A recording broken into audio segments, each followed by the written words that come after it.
بسم اللہ الرحمن الرحیم الحمد لله رب العالمين والعاقبة للمتقين والصلاة والسلام على سيد الأنبياء والمرسلين وعلى آله وصحبه أجمعين. أما بعد فأعوذ بالله من الشيطان الرجيم. بسم الله الرحمن الرحيم.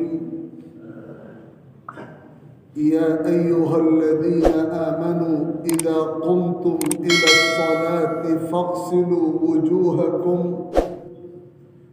وأيديكم إلى المرافق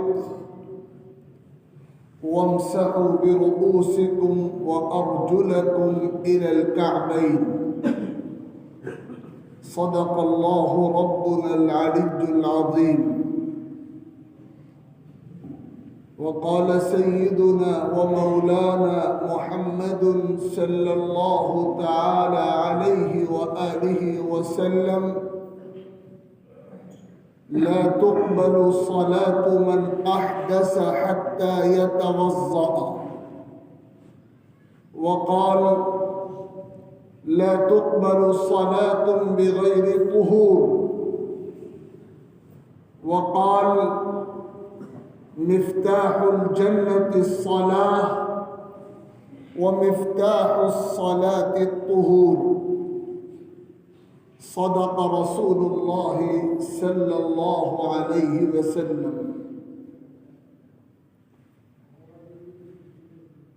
بزرگوں اور بھائیوں، دنیا کے تمام مذاہب میں اسلام کو بے شمار امتیازات و خصوصیات حاصل ہیں.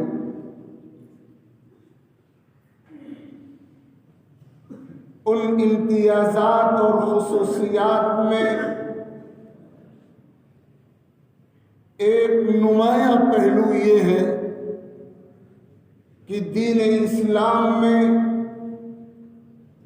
طہارت، نظافت اور پاکیزگی کو جو اہمیت دی گئی ہے اور اس کا جو اعلیٰ مقام متعین فرمایا گیا ہے، دنیا کے کسی اور مذہب میں اور کسی اور تعلیم میں طہارت، نظافت اور پاکیزگی کو اس درجہ اہمیت نہیں ملتی ہے.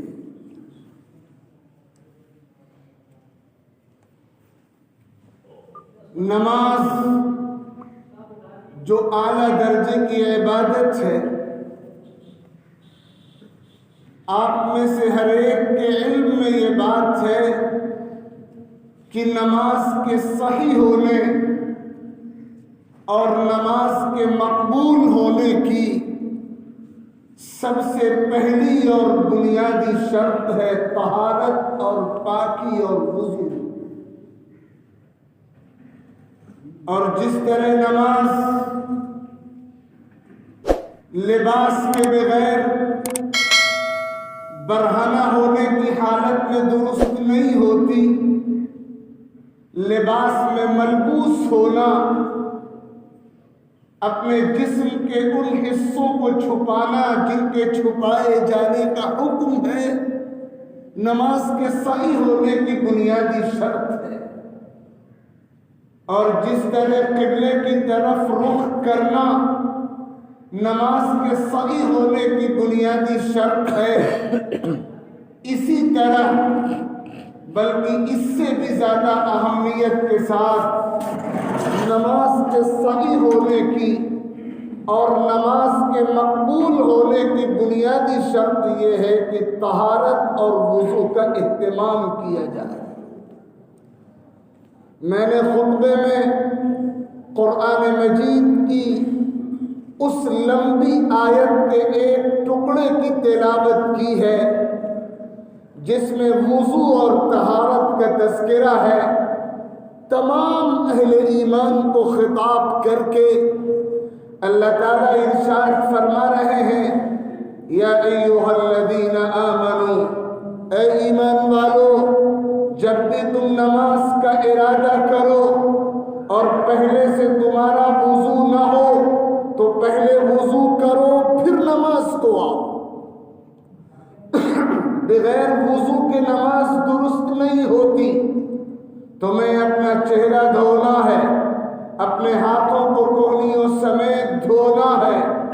اپنے سر کا مسح کرنا ہے، اپنے پیروں کو ٹخنوں سمیت دھونا ہے۔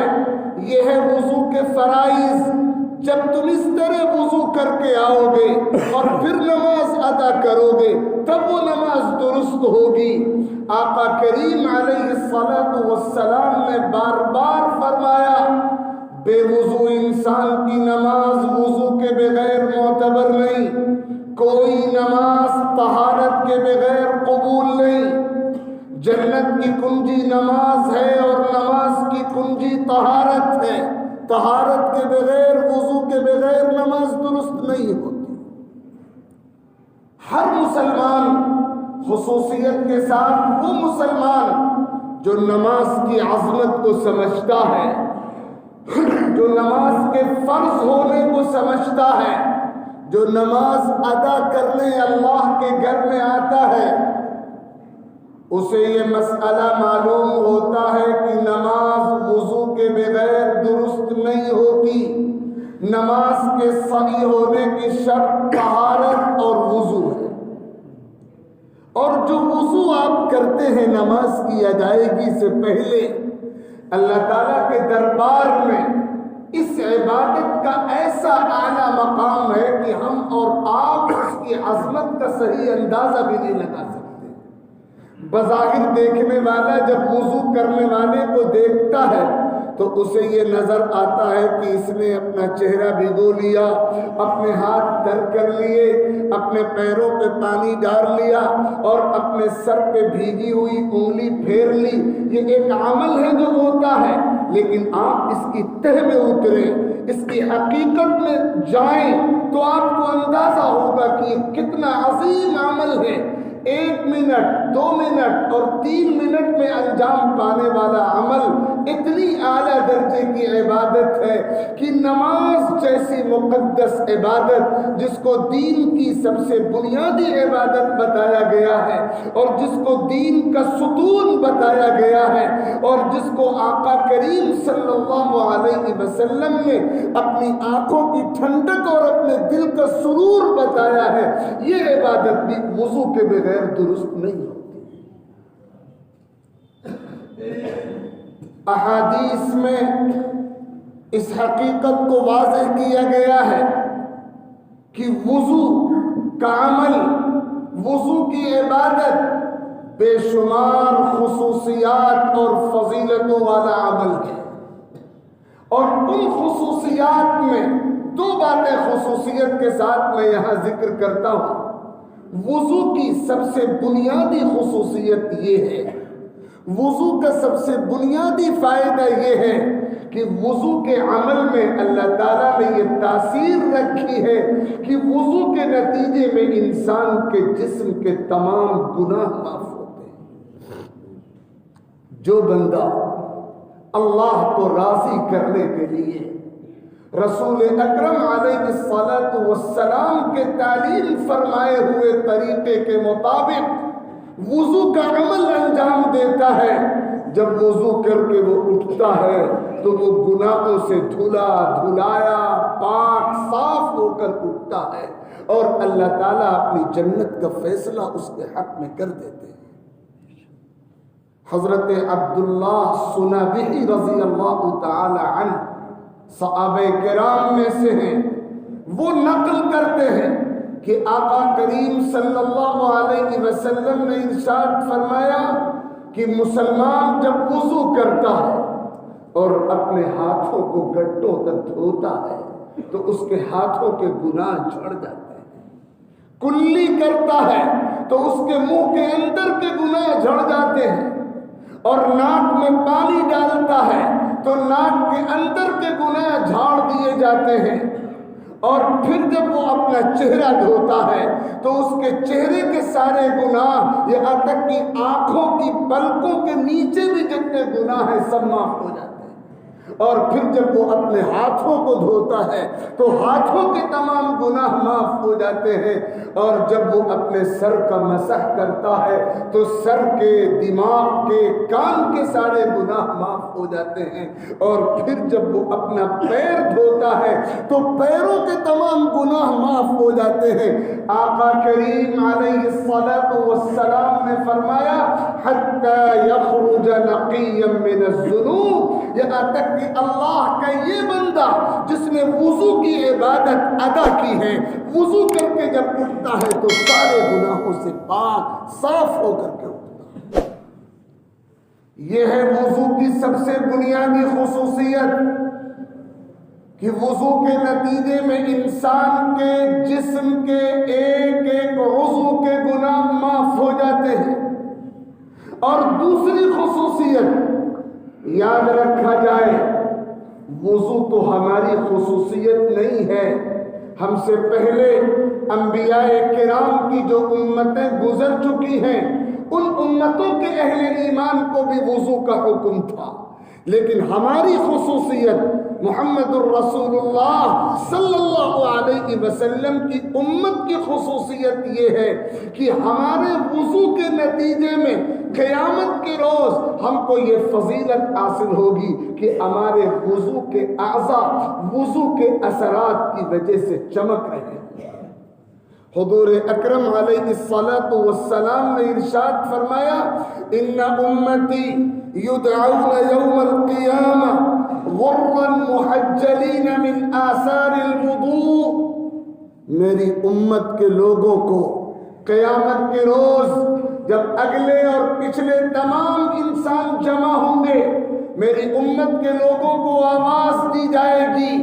اور میری امت کے باوضو لوگ مجمع عام میں اس طرح کھڑے ہوں گے کہ ان کے وضو کے اعضاء چمک رہے ہوں گے، چہرہ بھی روشن و سفید ہوگا، ہاتھ بھی روشن ہوں گے، پیر بھی روشن ہوں گے، سر کے بال بھی روشن ہوں گے، نور کا ایک حالہ ہوگا، روشنی کا ایک حالہ ہوگا، چمک کا ایک حالہ ہوگا جو گھیرے ہوئے ہوگا اس امت کے ان افراد کو جنہوں نے وضو کا اہتمام کیا ہوگا۔ تو بے شک وضو پچھلی امتوں کے اہل ایمان بھی کرتے آئے ہیں، لیکن میدان محشر میں قیامت کے روز وضو کے اعضاء کا چمکدار ہونا، روشن ہونا، سفید ہونا، بارونق ہونا، تابندہ اور درخشاں ہونا، یہ اس امت کی خصوصیت ہے۔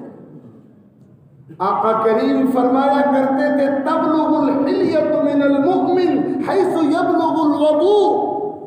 مسلمان جب وضو کرتا ہے تو جہاں تک اس کے جسم پہ وضو کا پانی پہنچتا ہے قیامت کے روز وہیں تک پورا جسم چمکدار رہے گا، روشن رہے گا۔ صحابہ کرام نے ایک موقع پہ حضور اکرم علیہ الصلوۃ والسلام کی جناب میں عرض کیا تھا کہ اے اللہ کے رسول، قیامت کے دن میدان محشر میں ہر نبی اپنی امت کے ساتھ حاضر ہوگا اور آپ بھی وہاں جلوہ فرما ہوں گے، ہم آپ کے صحابہ ہیں، آپ نے ہم کو اور ہم نے آپ کو دیکھا ہے، آپ تو ہمیں پہچان لیں گے، لیکن آپ کی امت کے وہ لوگ جو ابھی آپ کے سامنے پیدا نہیں ہوئے، آپ کے دنیا سے پردہ فرما جانے کے بعد پیدا ہوں گے، آپ میدان محشر میں انہیں کیسے پہچانیں گے؟ کیف تعرف من لم یأتی بعد من امتک، آپ کی امت کے وہ لوگ جو ابھی تک پیدا نہیں ہوئے ہیں، آپ کے دنیا سے پردہ فرما جانے کے بعد پیدا ہوں گے، آپ میدان محشر میں انہیں کیسے پہچانیں گے؟ آقا کریم صلی اللہ علیہ وسلم نے اس کے جواب میں کیسی خوبصورت بات فرمائی۔ آقا نے فرمایا یہ بتاؤ، اگر چاروں طرف گھوڑے ہی گھوڑے، انتہائی سیاہ گھوڑے، جھنڈ ہو کروڑوں گھوڑوں کا، لاکھوں گھوڑوں کا، سیاہ فام بالکل کالے، اور ان کالے گھوڑوں کے بیچ میں چند سفید گھوڑے ہوں، تو کیا کالے گھوڑوں کے بیچ میں سے سفید گھوڑوں کو پہچاننے میں کوئی دقت پیش آئے گی؟ کالے گھوڑوں کے جھنڈ میں چند سفید گھوڑوں کو بہت آسانی سے شناخت کیا جا سکتا ہے۔